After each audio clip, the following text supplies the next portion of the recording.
మేడ్చల్ జిల్లా రాంపల్లి గ్రామంలోని రామేలం పరిధిలో హనుమాన్ విగ్రహాన్ని గుర్తు తెలియని వ్యక్తులు ధ్వంసం చేశారు. ఈ సంఘటనపై స్థానిక బీజేపీ నాయకులు తీవ్ర నిరసన వ్యక్తం చేశారు. పోలీసులు సంఘటన స్థలంలో సీసీ కెమెరాలు పరిశీలిస్తున్నారు. స్థానికులు పోలీసులను సమగ్ర దర్యాప్తు చేపట్టి దోషులను గుర్తించి తగిన శిక్ష విధించాల్సిందిగా గ్రామస్తులు కోరుతున్నారు.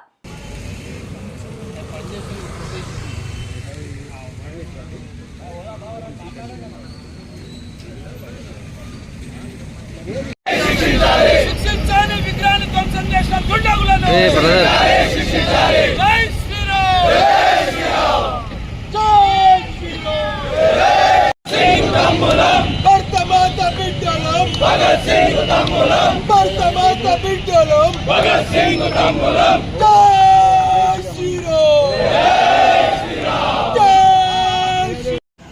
మన రాంపల్లి గ్రామంలో ఈరోజు గుర్తు తెలియని దుండగులు నాయకులు మన రాంపల్లి గ్రామంలో ఉన్నటువంటి ముందు ఆంజనేయ స్వామి విగ్రహం పైన దాడులు చేశారు.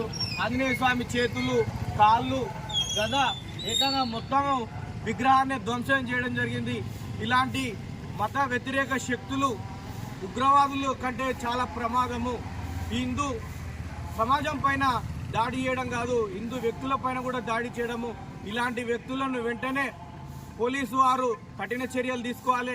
లేదు పక్షంలో హిందూ సమాజం అంతా ఏకమై మరి కొద్దిసేపట్లో హిందూ సమాజ సంఘ సభ్యులందరూ కూడా మా రాంపల్లి గ్రామంలోని మహిళలు, యువకులు, పెద్దలు ప్రతి ఒక్కరు కూడా కదిలి వస్తున్నారు.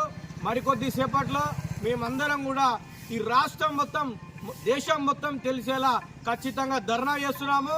ఈ దాడిని ఖచ్చితంగా ఖండిస్తా ఉన్నాము. జై శ్రీరామ్, జై శ్రీరామ్, జై శ్రీరామ్, జై శ్రీరామ్, జై శ్రీరామ్.